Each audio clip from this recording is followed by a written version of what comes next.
même pas matière à débat. Il a déjà annoncé à la nation qu'il va mettre en place,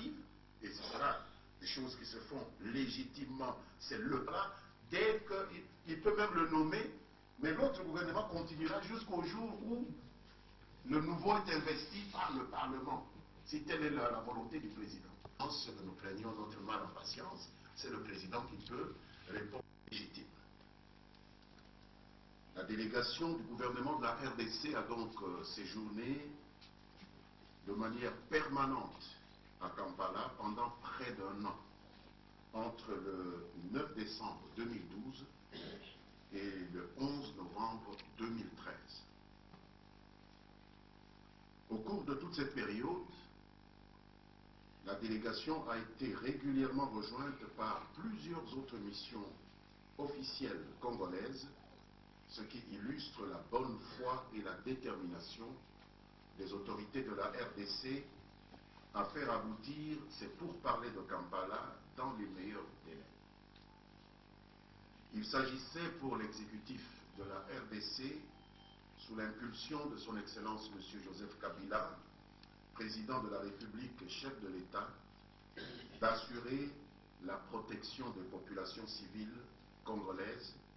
victimes de violations massives répétées des droits humains,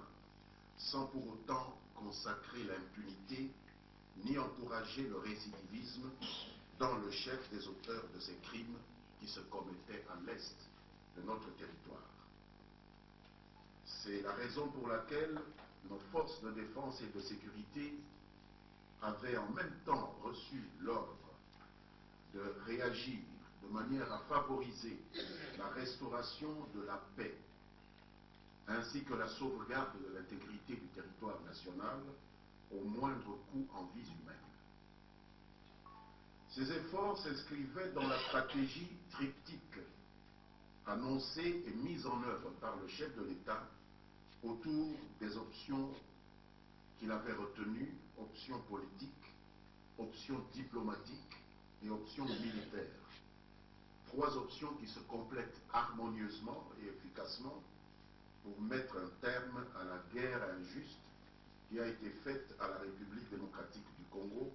et qui dure, vous le savez, depuis plus de 15 ans maintenant. Le succès qui a été enregistré par la réponse militaire à l'agression n'a pas eu pour effet de griser les autorités de la République démocratique du Congo. Le gouvernement n'a à aucun moment renoncé au pourparlers de Kampala, qui avait débuté, je le rappelle, le 9 décembre 2012. Et cela en dépit des fréquents enlisements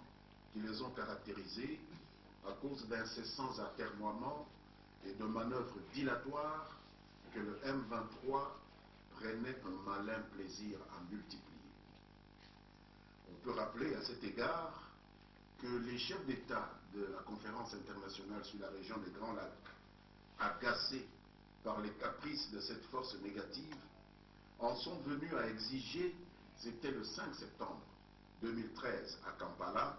une conclusion des 10 pourparlers en ayant 14 jours, en demandant aux belligérants l'observance d'un maximum de retenue qui avait fait hérisser bien des sourcils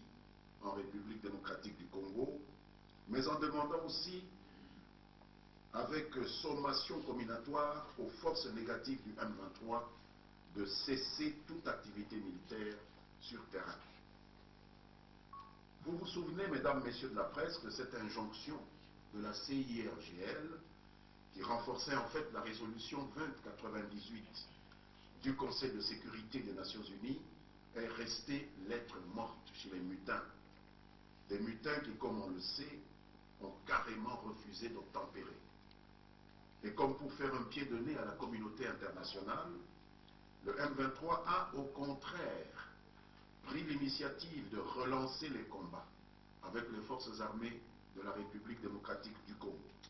en même temps que des tirs aveugles et d'autres actes de violence terroristes contre des populations civiles inoffensives de plusieurs localités du Nord Kivu, ainsi que des attaques contre le personnel, les installations et le matériel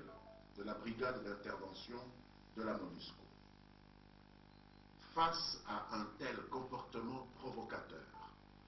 les forces armées de la République démocratique du Congo ont reçu l'ordre de se défendre et de protéger les populations civiles en rétablissant par la force l'autorité de l'État dans les territoires de Nyiragongo et de Rutshuru. La contre-offensive de nos forces régulières, mieux organisées qu'auparavant, a permis de déloger les forces négatives et leurs mentors et de réhabiliter l'État congolais dans sa totale intégrité au Nord Kivu.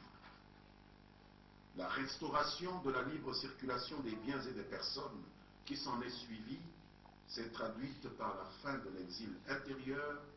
pour plusieurs dizaines de milliers de nos compatriotes. Cette action a permis aux forces armées de la République, avec l'appui de la brigade d'intervention de la MONUSCO, d'infliger une défaite militaire aux forces négatives téméraires et impénitentes du M23. Le gouvernement de la République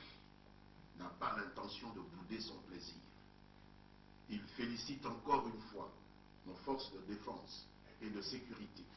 pour leur bravoure et leur vélocité. Toutefois, le gouvernement, instruit par le chef de l'État, reste toujours attaché à la démarche politique et diplomatique pour donner à la paix un caractère durable. C'est la raison pour laquelle